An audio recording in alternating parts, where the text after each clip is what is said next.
He has a giant knife, and I have a feeling he's gonna feed me. In this video, right here. I'll attempt to eat nothing but Turkish street food for 24 hours.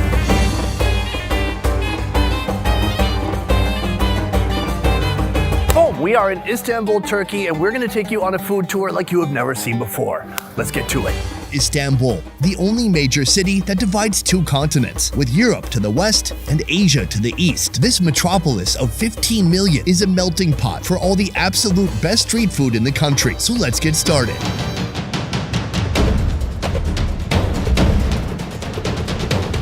Sıcak simit yeni geldi. Buyurun kahvaltı simidi buyurun. This is simit. It's the most ubiquitous street food in the city. Eat it for a snack or grab one for breakfast. Simit is a chewy, ring-shaped bread covered with sesame seeds. The sesame seeds give it a ton of flavor because they're so toasted. Street bread is great, but I'm looking for something a little more substantial.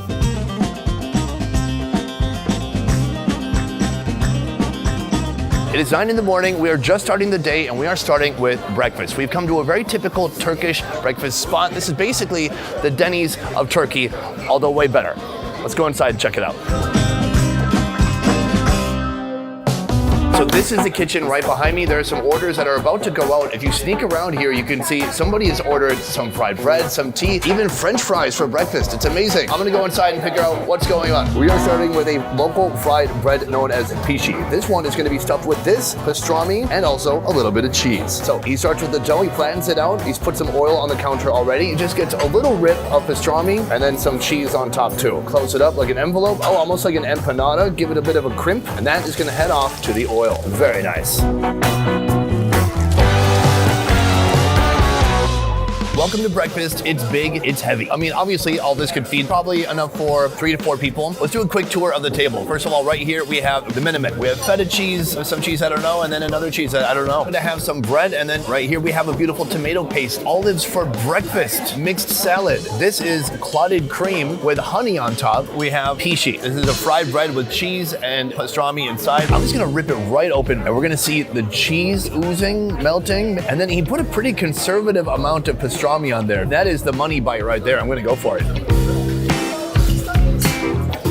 Oh, delicious. The pastrami is like a little bit dry, super oily. This to me is a very heavy breakfast. I love this, but I don't know, I could eat half of these. How does a country with people eating this stay productive? It's probably no different than Americans eating donuts, but if I ate this for breakfast, about 2 hours later, I'd be sleeping in my cubicle under the desk. Next, right here, we have the main course. This is the menemen. If you're looking for a classic Turkish breakfast, go for the menemen. It starts with a combination of tomato paste and green chilies, and soon some eggs. But the toppings here are endless. This morning, I'm going with the spicy sausage. Then they add some eggs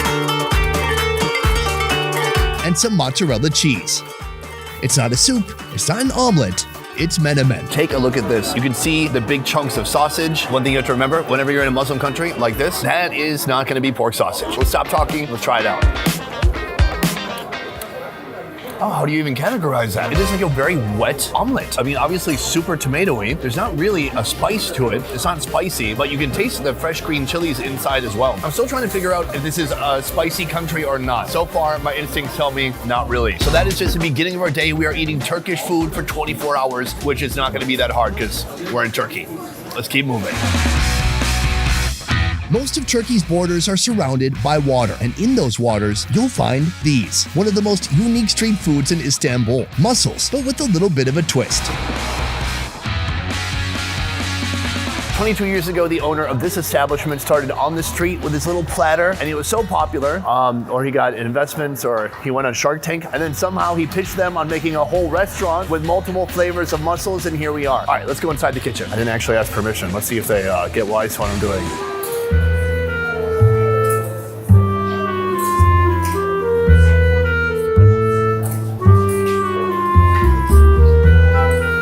No reaction so far.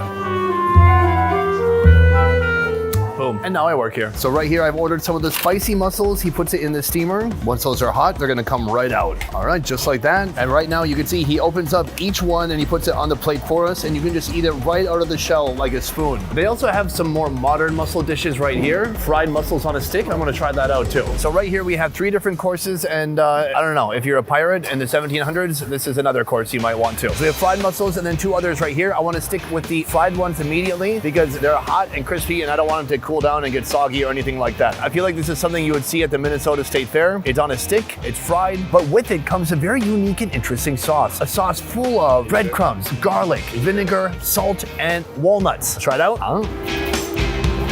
Oh wow, that's a delicious sauce. Slightly sour, really thick, very lovely. And these mussels, my gosh, look how crispy this thing is. The way he cooked it is so interesting. He employed a frying technique I've never seen before in my life. The mussels have already been battered, floured. They're on this tray here, getting the oil ready. First he puts it in the solution here of mineral water and baking soda. He says it's gonna make it even more crispy, but I've never seen anything like that. I wanna try one just alone.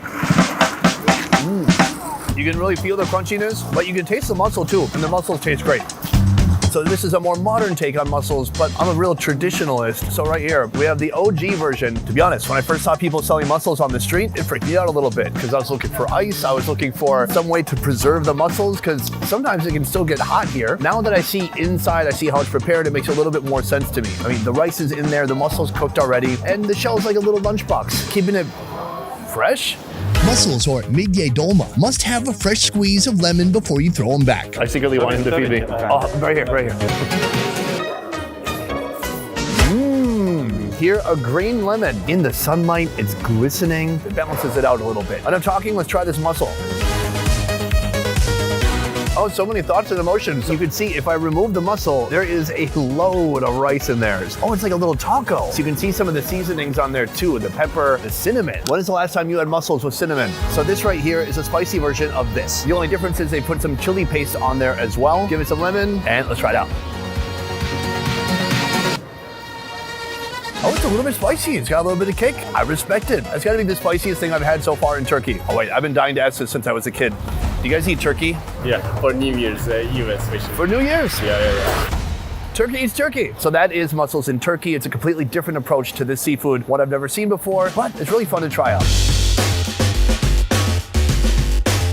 We've just entered a Turkish pickle shop here. They pickle everything you can imagine. Let's take a quick tour. These are 2 different types of chilies. Garlic, they pickle pickles. Here we have carrots. They've got chilies. They've got small pickles. They just pickle the whole cabbage, basically. They've got cauliflower. They've got jalapenos. They have okra, a little bit of everything. I'm gonna get kind of a grab bag of random pickles. Let's go for it.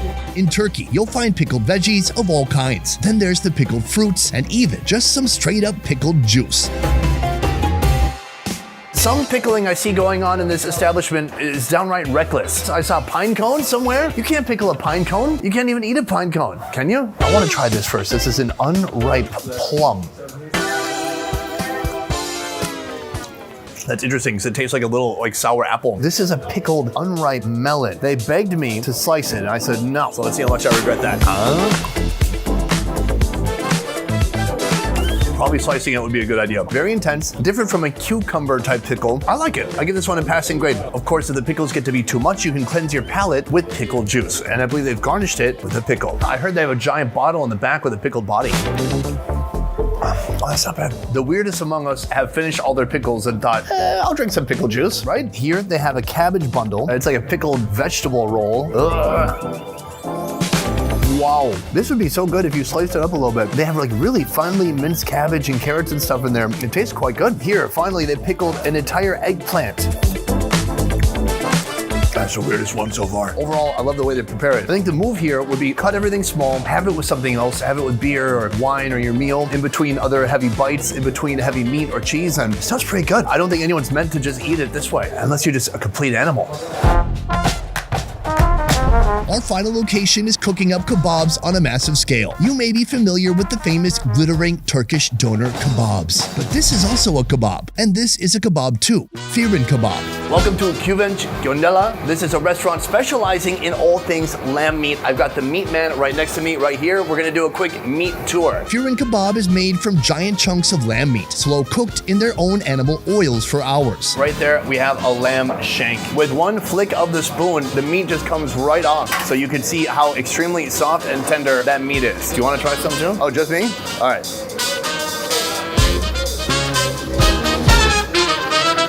It's so oily, so rich, juicy, and decadent, incredibly soft, gentle lamb flavor. We are gonna order this, but we're gonna order a few different meat selections and then see how they prepare it. This looks like a lamb neck right here. We've got the shoulder. Oh, he has to stop after this. I could not possibly eat this in a week. This is so much meat. He just gives a thumbs up. He's like, yeah, take it. You came to the wrong place if you're not hungry. Next, the plate is covered with a thin layer of dough before heading straight to the oven.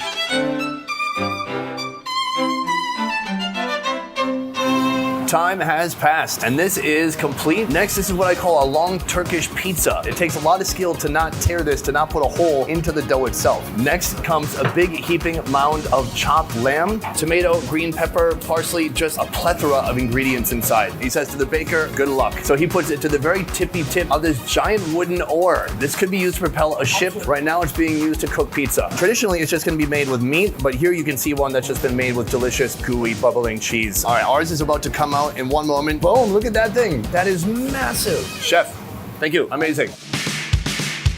So we've just received our first course right here, about 3 feet of food. I like to measure my food in feet. It looks like we have some fried chilies, some lemon, that meat sauce on top, and then some cilantro too, I believe. They have chopped it up to make it much easier to eat. I should have kept it in one piece, but I forgot to let them know. It is super thin, and that meat has really just kind of been embedded into the dough. It's surprisingly soft in the middle and kind of crunchy on the edges. You can see how it's cooked underneath. Edges are a little bit more brown. They said you can do cheese or meat, but not both. I mean, they would do both for me, but traditionally people would have one or the other. Let's go for it.